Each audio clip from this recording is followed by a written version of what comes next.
Hello everyone, welcome to the Tim Booker channel. I wish you a pleasant listening experience. Today, I'll be discussing Rules of Civility.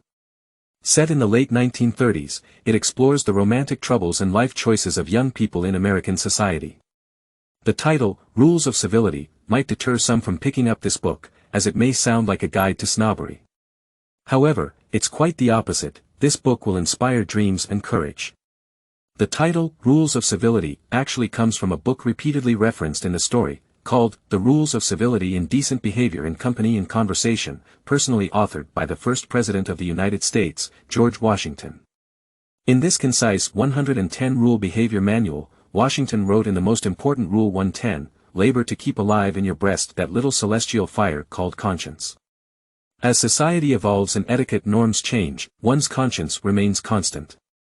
In other words, breaking the first 109 rules may not affect your social status, but violating your conscience won't make you a true gentleman. Retaining one's conscience isn't easy, especially in glamorous circles filled with temptations.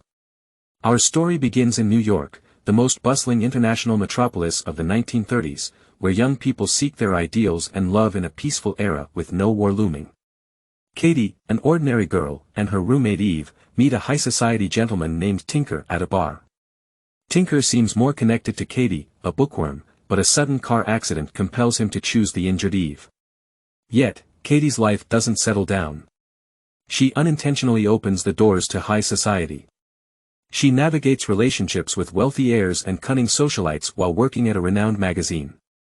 Katie, seemingly calm, wise, and pure-hearted, gradually shatters the veneer of high society with her personal experiences. In the book, Anne, at the pinnacle of high society, tells Katie, most people need more than they want, so they live their present lives.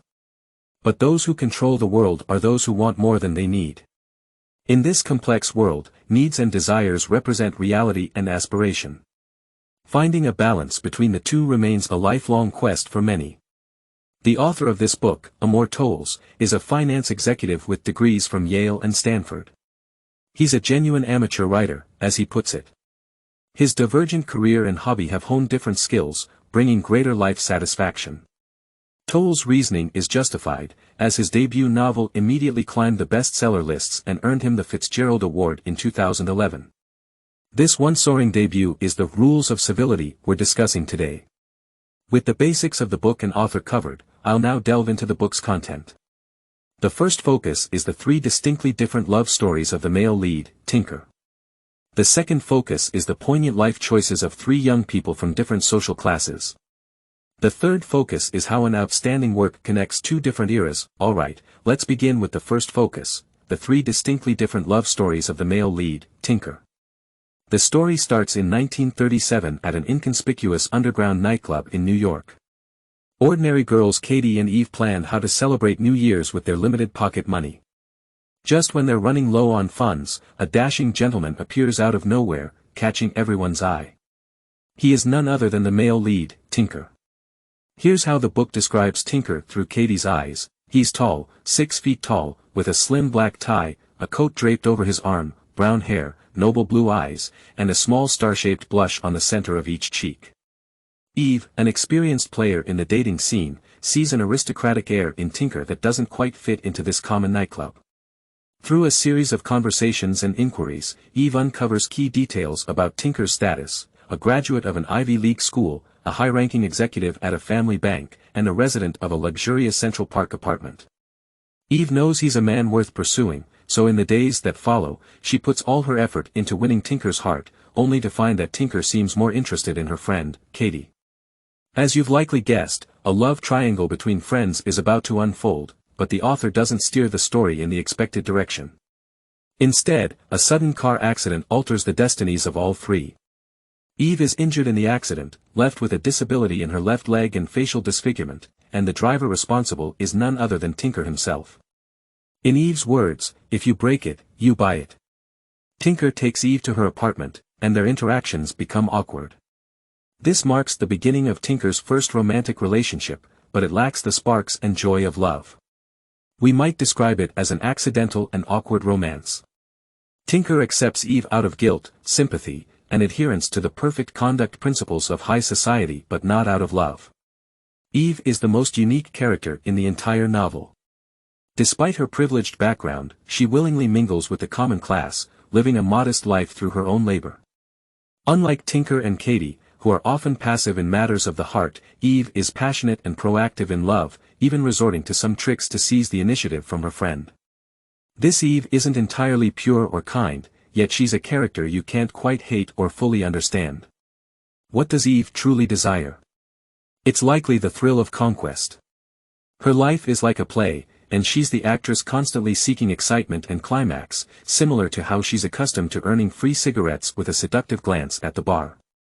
Eve continually aims to prove her charm, even aiming to conquer the more challenging Tinker. Consequently, their relationship is always manipulated and led by Eve. She approaches, and Tinker complies. She refuses to let go, and Tinker shows no intention of reclaiming his heart. There seems to be no emotional connection between these two, all that remains is the glitter and indulgence on the surface of high society, and the hearts growing more distant. This erroneous love story is destined to end in parting ways. After leaving Eve, Tinker rushes to rekindle his relationship with Katie, who, in the throes of newfound love, no longer holds back. They quickly enter a passionate romance. However, just as Katie meticulously prepares for their first official date, she accidentally discovers a secret between Tinker and her godmother, Anne, something hidden from the world. Tinker isn't just Anne's lover, everything he possesses belongs to Anne. So, this love story is once again crushed by the harsh reality. Although Katie eventually forgives Tinker, he chooses to abruptly sever his ties with the high society life he had carefully cultivated for years. Thus, the soulful love between the two also comes to an end. Now, let's take a look at the only romantic relationship that Tinker experiences in the book, which can be described as a soulful love, a connection of mutual attraction. We can call it a Cinderella and Prince Charming meeting on the surface, but in reality, it's the story of two young people from modest backgrounds striving for their dreams and finding solace in each other's company.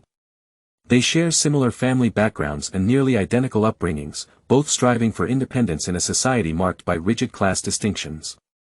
They live life with a sober understanding that makes them seemingly immune to the charms of love, yet their meeting feels like a reunion of kindred spirits. Throughout the book, the interactions between the male and female protagonists don't exceed 10 times, but Katie's erudition and poise, combined with Tinker's refined manners, create a deep mutual attraction. Upon finishing this book, many readers lament the fact that this love, which could not blossom into a lasting relationship, elicits a heartfelt sigh. However, perhaps that's the author's intention. Every young person striving in the metropolis of New York must go through a process of self-purification. Through Katie, Tinker rediscovers the conscience in his heart. Through Tinker, Katie becomes even more resolute in her pursuit, eventually earning her place in the city. The author says that a person's encounters and hasty decisions in their early 20s can shape the course of their life for decades to come. Therefore, while Tinker and Katie may not end up together, their love transcends the boundaries of romance. It exists in every day of their future lives. Through the baptism of soulful love, they discover their true selves and find their life's direction. Alright, having covered Tinker's soulful and mutual attraction-based love, let's now explore a relationship unrelated to love, which we can call a desire-driven transactional love. If we look at the timeline, this could be considered Tinker's first experience related to emotions. As Tinker frequents New York, he encounters Anne, a wealthy socialite. Tinker actively approaches Anne and, with Anne's assistance, establishes himself in New York. However, the price he pays is being at Anne's beck and call. Tinker publicly presents Anne as his godmother, but if we disregard their ambiguous relationship, Anne indeed plays the role of a puppeteer, controlling Tinker's destiny like a motherly figure. Anne packages Tinker as a tasteful elite of high society and occasionally gains physical satisfaction from their relationship, treating him like a pet.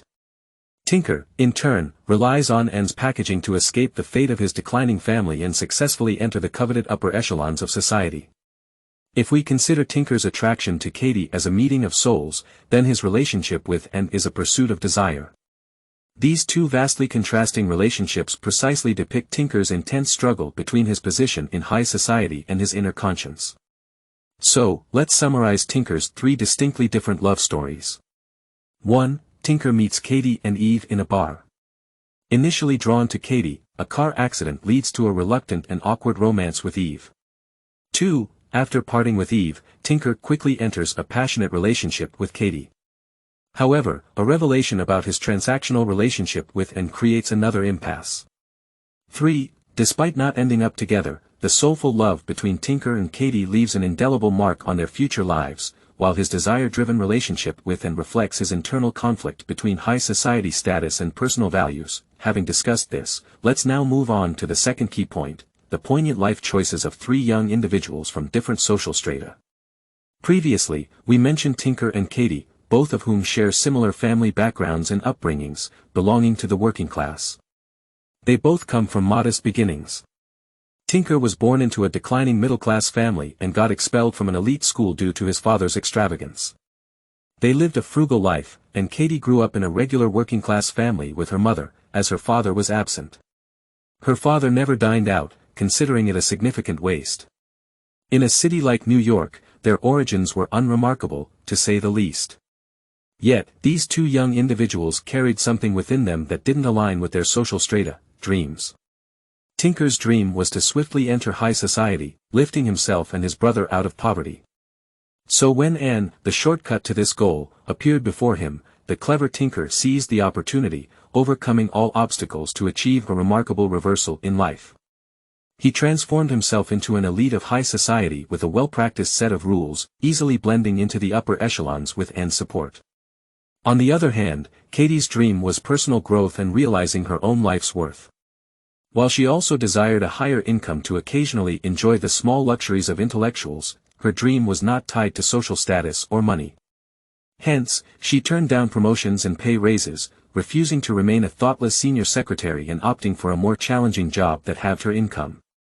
Through her own efforts, Katie steadily accumulated and achieved her life's worth. Tinker and Katie, both belonging to the working class, made drastically different life choices. These choices can be traced back to their formative experiences during their youth. Tinker was a fallen aristocrat, whose shadowy past drove him to yearn for a rapid return to his former lifestyle and social status. In contrast, Katie, despite her modest background and being abandoned by her mother, had a father who never complained and always optimistically taught her how to face life's hardships. Therefore, while we may look down upon Tinker's choices with disdain, there's also a hint of sympathy. Fortunately, when Tinker, chasing fame and fortune, met Katie, who believed in self-improvement and personal values, he finally abandoned his weary life of pretense and ambiguous relationships, leaving behind the high society he had once longed for, to find the purest joy in an ordinary life. If the confusion in the lives of young individuals like Katie and Tinker stems from dissatisfaction and dreams, the existential crisis of Wallace, an upper-class youth, lies in loneliness and emptiness. Wallace was Tinker's classmate, born into a wealthy family. After inheriting the family business, his wealth skyrocketed, making him a true elite of high society. However, Wallace's demeanor was so understated to the point of being dull. In Katie's words, Wallace would wear plain gray suits and give advice to his father's silver-haired friends. Compared to the radiant social elite that Tinker portrayed following the script, Wallace seemed more like a street performer. Yet, career success did not bring happiness to Wallace's life. Instead, he felt deeply lonely. He had no friends, and even though he had loved his childhood friend, they were destined not to be together. His upbringing was strict, even down to his choice of a discreet black-faced watch. The chains of his career and family seemed to be suffocating him. Therefore, beneath Wallace's unassuming exterior lay a longing for freedom. After a profound internal struggle, he chose to travel to the Spanish front lines, seeking liberation and rebirth. So, in summary, the three young individuals from different social backgrounds made distinctly different life choices. Katie, the working-class girl, chose to achieve her dreams and realize her life's worth through her own efforts, regardless of her social status.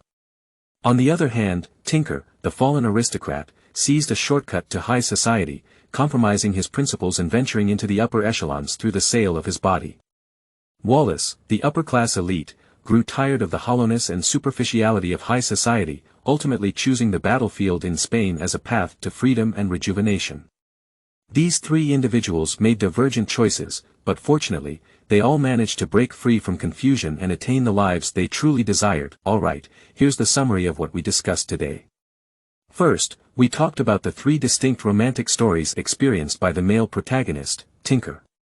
Tinker met Eve and Katie in a bar, was initially attracted to Katie, but a car accident led to an awkward romance with Eve. After parting with Eve, Tinker quickly fell in love with Katie. However, Katie unintentionally discovered Tinker's transactional relationship with Anne, leading to another crisis in their relationship. Throughout the story, Katie forgave Tinker, and Tinker found redemption through Katie, leaving an indelible mark on each other's lives.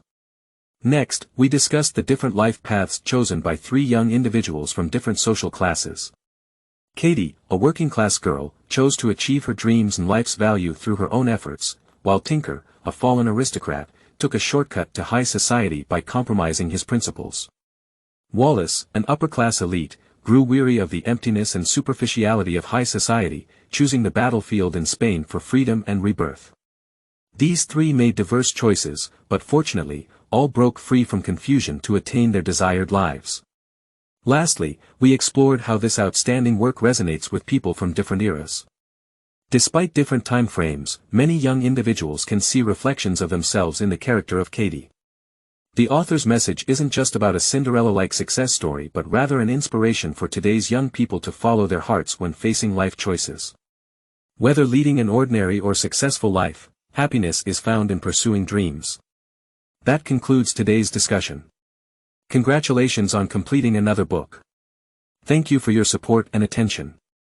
Please subscribe to the Tim Booker channel, like, and share this valuable knowledge with your friends. Let's combine wisdom and action to achieve our financial goals and create a better future.